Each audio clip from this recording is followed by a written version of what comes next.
Ok, première partie du Tirgoul 5 d'Afala. On va voir ce que c'est le CPU bound et le IO bound. Donc le CPU bound, donc en informatique, c'est l'état d'un ordinateur lorsque le temps requis pour effectuer une tâche est déterminé principalement par la vitesse de son processeur. L'utilisation du processeur est alors élevée, peut-être à 100%, pendant plusieurs secondes ou plusieurs minutes. Le terme français pour CPU bound, c'est subordonné au temps de calcul, mais ce terme est peu utilisé. Lorsqu'un ordinateur est CPU bound, cela implique que l'augmentation de la puissance du processeur ou l'optimisation du code source du programme exécuté améliorera les performances globales de l'ordinateur. Donc ça c'est CPU bound, c'est-à-dire que la puissance du processeur est liée aux performances de l'ordinateur, global de l'ordinateur. Alors que le I/O bound, ce qu'on appelle input-output bound, c'est l'état d'un ordinateur lorsque le temps nécessaire pour exécuter un programme ou une partie d'un programme est déterminé principalement par la vitesse des opérations d'entrée-sortie et non par la puissance du CPU. Typiquement, lorsqu'un ordinateur est en état I/O bound, le processeur est inoccupé parce qu'il attend la complétion d'opérations d'entrée-sortie d'un disque dur, un réseau ou un autre périphérique. Comment je peux te donner un exemple? Donc déjà I/O bound, ça veut dire input-output. C'est quoi des entrées-sorties? Donc, par exemple, une entrée, c'est quand tu cliques sur la souris, ou quand tu cliques sur le clavier, ou quand tu remets un disque dans ton ordinateur, etc. Et les sorties, ça peut être, ce sont des données qui sont émises par une unité centrale de traitement à destination d'un périphérique, et qui sont généralement affichées par un programme. Donc qu'est-ce que ça veut dire? Admettons que tu lances un programme et que ce programme il est obligé d'attendre que tu appuies sur une touche. Donc ce temps d'attente où il attend que tu appuies sur une touche pour être activé, c'est ce qu'on va appeler le I/O bound. Pourquoi? Parce qu'il ne dépend pas de la puissance du CPU. Tant que tu n'as pas appuyé sur la touche J par exemple, le programme ne run pas. Donc on va dire qu'il y a admettons qu'on est en moyenne 40% du temps quand tu lances le programme, tu attends 4 secondes en moyenne avant d'appuyer sur la touche J. Ça veut dire que tu auras 40% dans le I/O bound avant de passer dans le CPU. Et donc le CPU, avant de commencer ses calculs, il aura 60%. On va voir un exercice à la fin. Mais voilà, en gros, CPU bound, c'est pour calculer l'utilisation du CPU bound, on va faire 1 moins l'utilisation du I/O bound. Toujours c'est en pourcentage on va dire c'est pourcentage de temps, pourcentage d'affectation de puissance, etc. C'est pas très clair, mais comme dit Lavoisier, ce qui s'énonce clairement s'énonce parfaitement bien. Voilà, même ça je l'ai raté. Ok. Batch Non-Interactive System, donc ça c'est un truc qui est utilisé dans les grands groupuscules, dans les grandes entreprises qui ont besoin en fait d'automatiser certaines tâches en background. Par exemple les paiements, quand tu fais un virement, c'est pas un banquier derrière qui le fait, c'est des trucs qui sont gérés automatiquement, etc. Interactive, General Purpose, donc c'est le web server, les PC, les mobile OS, c'est tout ce qui est user friendly, c'est pas user friendly, mais tout ce qui va être adapté à l'utilisateur. Ok, Interactive System, Computer Systems characterized by significant amounts of interaction between humans and the computer. Donc c'est l'humain qui interagit, contrairement au batch où tout est effectué en background. Donc le real time, qu'on appelle aussi RTOS, c'est un système d'exploitation en temps réel. RTOS c'est pour Real Time Operating System, généralement prononcé à l'anglaise, on s'en fout. Ça c'est un système d'exploitation pour lequel le temps maximum entre un stimulus d'entrée et une réponse de sortie est précisément déterminé. Ça veut dire que tu sais à peu près combien de temps tel programme va prendre. Okay. Ces systèmes d'exploitation multitâches sont destinés à des applications temps réel, systèmes embarqués, par exemple les thermostats programmables, des contrôleurs électroménagers, téléphones mobiles, robots industriels, vaisseaux spatiaux, systèmes de contrôle, et j'en passe et des meilleurs. Donc un RTOS, ça facilite la création d'un système temps réel, mais ne garantit pas que le résultat final respecte les contraintes temps réel, ce qui exige le développement correct du logiciel. Un RTOS n'a pas nécessairement pour but d'être performant et rapide, mais un RTOS fournit des services à des primitives qui, si elles sont utilisées correctement, peuvent garantir des délais souhaités. Un RTOS utilise des ordonnanceurs spécialisés afin de fournir aux développeurs des systèmes temps réel les outils et les primitives nécessaires pour produire un comportement temps réel souhaité dans le système final. Ok, en gros, c'est un système d'exploitation qui maximise en fait ce qu'état de je veux que ce programme soit run en tant de temps. Donc, voilà. Tu run un programme, tu sais à peu près si c'est bien codé, etc. Combien de temps ça va prendre. Donc, on va parler des scheduler goals. Donc ça c'est un petit peu ce qu'on vient de voir en fait. Chaque système qu'on a vu, il a plusieurs buts en soi. Donc tous les systèmes, ils veulent être fair, juste, c'est-à-dire donner à chaque process une portion juste du CPU. Policy enforcement, voir si la policy est respectée. Balance, keeping all parts of the system busy. On veut toujours utiliser au maximum notre capacité de calcul, et du coup on va essayer de toujours garder le système occupé. Batch system, c'est pour maximiser le throughput, pour maximiser jobs per hour. Turnaround time, c'est pour minimiser le temps entre la soumission et la fin du programme. CPU utilization, pareil, on laisse toujours le CPU occupé. Interactive System, Response Time, ça va répondre seulement aux requêtes de l'utilisateur, mais rapidement. Et Proportionality, on va vouloir adapter ça à l'utilisateur, encore une fois. Et Real Time System, c'est pour Meeting Deadlines, ça veut dire on veut éviter de perdre de la data. Et Predictability, voilà, on sait à peu près combien de temps va durer tel programme, donc ça évite la dégradation de la qualité dans les systèmes multimédia. Ok, on n'a pas besoin de comprendre trop en détail, juste savoir qu'il y a plusieurs types de systèmes. Quand est-ce qu'on va devoir utiliser un système ou un autre, passer d'un système à un autre? On va voir qu'il y a ce qu'on appelle les préemptives. Par exemple, non-préemptive, c'est par événement. Si tu vois un exit, si tu vois un fork, si tu vois un input, etc., alors ça, c'est ce qu'on appelle préemptive. Et préemptive, par le temps, ça veut dire seulement si il y a une clock, j'ai oublié comment tu dis, une horloge, ok, et du coup, en fonction du temps, switch ou pas switch. On va plus en rentrer en détail maintenant dans non-préemptive et préemptive, tu vas mieux comprendre c'est quoi l'histoire. Donc on va tout de suite voir c'est quoi une non-préemptive. Un non-préemptive scheduling is used when a process terminates or a process switches from running to the waiting state. Okay. In this scheduling, once the resources are allocated to a process, the process holds the CPU till it gets terminated or reaches a waiting state.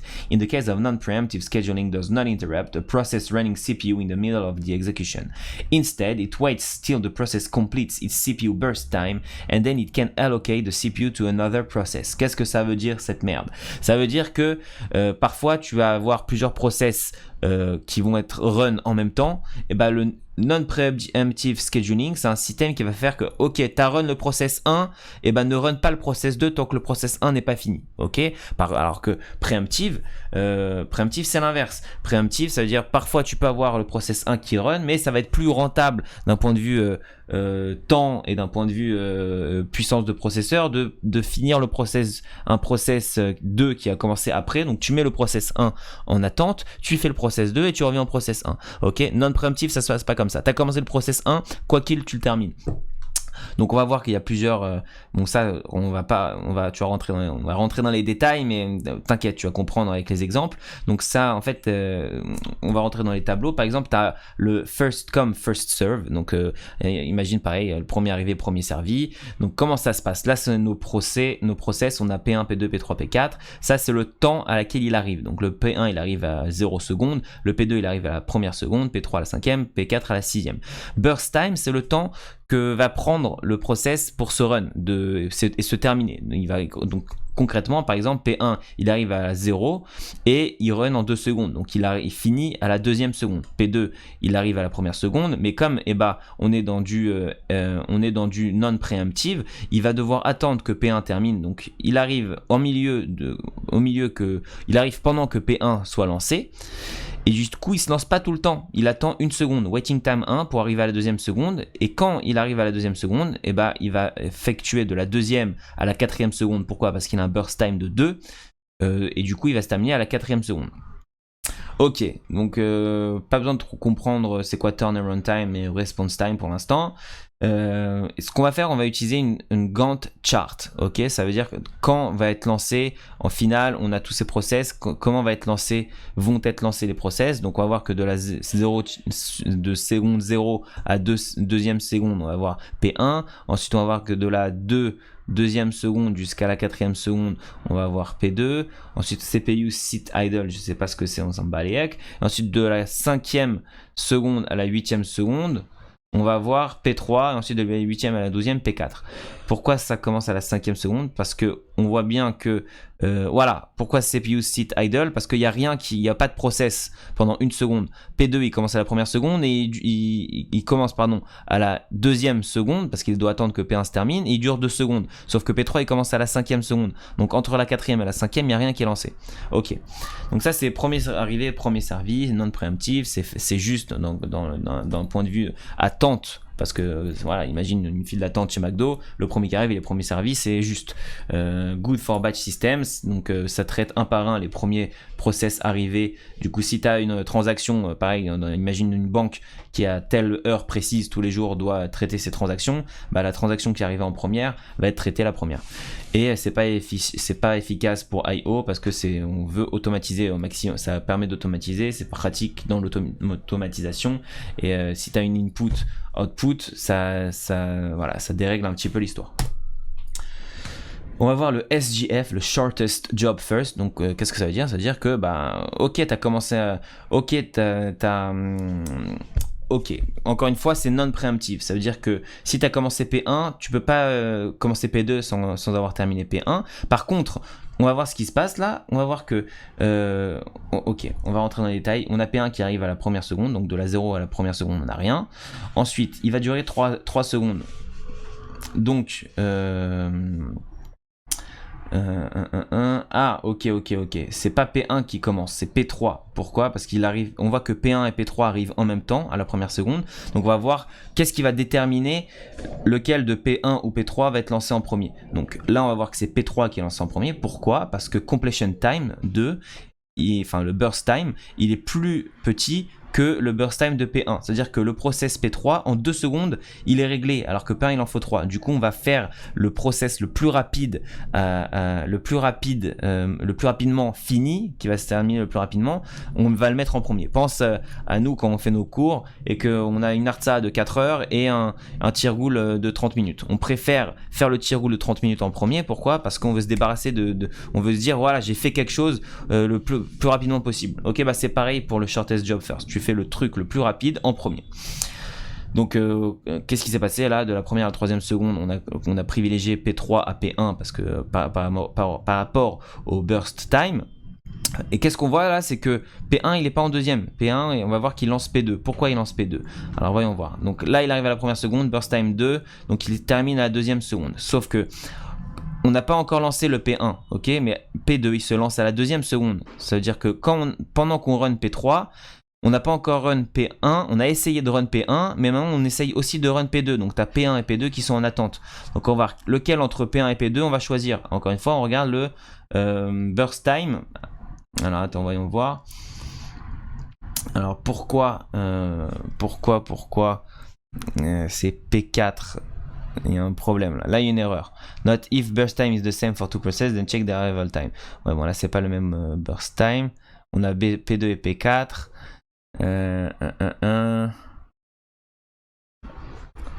Non, il y a une erreur dans la Gantt chart. D'ailleurs, tu vois bien que completion time, c'est 6.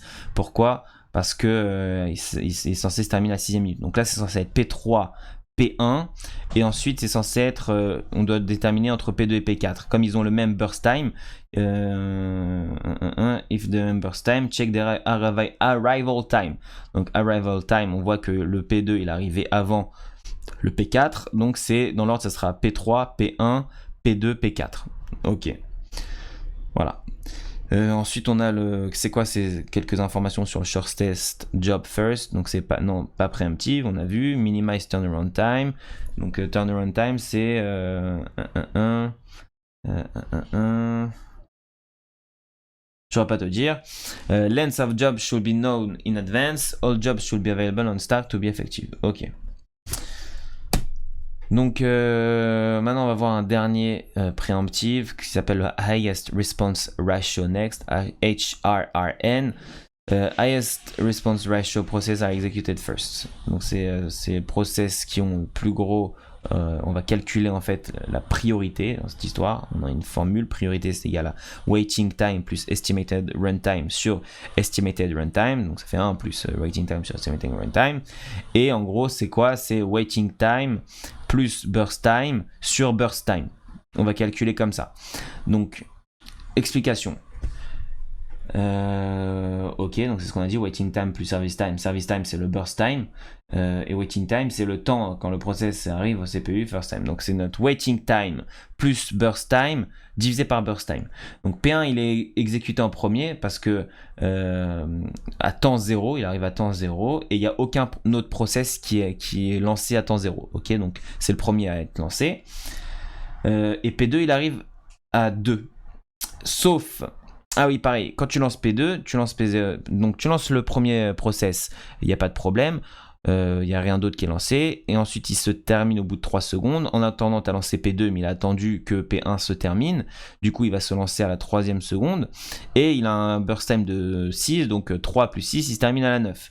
Ça veut dire quoi? Ça veut dire que quand tu termines P2, il y a 9 secondes qui sont passées. Sauf que arrival time de P3, P4, P5, ils sont avant 9. C'est-à-dire que pendant que le process P2 va être lancé, ces 3 process vont être lancés.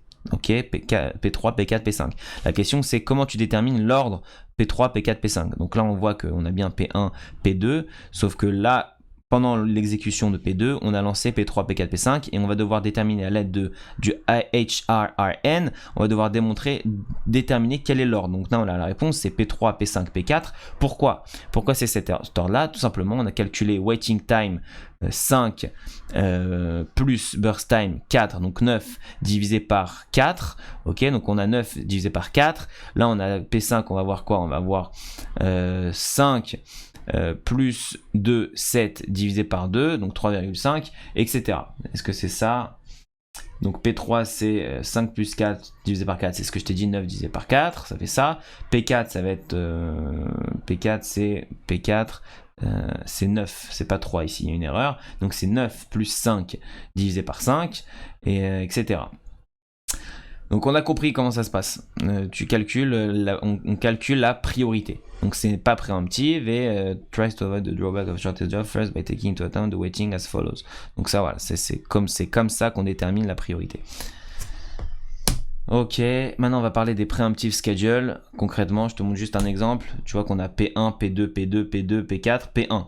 Donc le P1 il s'est arrêté pour faire P2. Ok.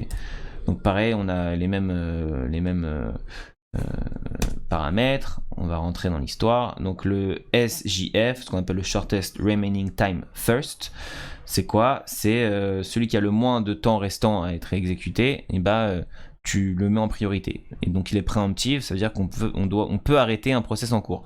Qu'est-ce qui se passe là? On run arrival time 0, P1 pardon, et il a un burst time de 5. Ok, donc P2 il arrive que la première seconde, c'est-à-dire que de 0 à 1, on va run P1. Mais une fois que P2, on est en plein run de P1, et on lance P2 à la première seconde, on voit un burst time de 3. Et pourtant, lui, il lui reste un P1, on a fait 1 sur les 5, il lui reste un burst time de 4. Qu'est-ce que ça veut dire? Ça veut dire qu'on va privilégier le process P2 qui a un burst time de 3, parce que P1, il lui reste 4. Ok, donc c'est pour ça qu'il a un waiting time de 4, parce qu'il va attendre 4. Donc, on arrive 0, pendant une seconde, on fait P1. Ensuite, on voit que P2, il est lancé à la seconde numéro 1, et que il a un burst time de 3, et que P1, il a un burst time de 4. Donc, on va lancer P2 pendant 3 secondes, on va le terminer. Ok, donc il a 0 waiting time. Dès que P2 arrive, il est exécuté, donc il n'a pas de waiting time. Par contre, P1, il a un waiting time de 4. Pourquoi? Parce que non seulement on fait les 3 de P2, mais en plus on va faire avant de continuer P1, on va passer à P4 qui a été exécuté, exécuté à la 4e seconde, donc à la fin, vers la fin de P2. Dès que P2 a été terminé, au lieu de reprendre P1, on a P4 qui rentre. Et pourquoi on choisit P4? Parce que P4 il a un burst time de 1 et P1 il a toujours un burst time de 4 à effectuer. Ok, donc on lance P4 pardon. Et du coup, c'est pour ça qu'il y a un waiting time 4, parce qu'on a attendu 3 plus 1.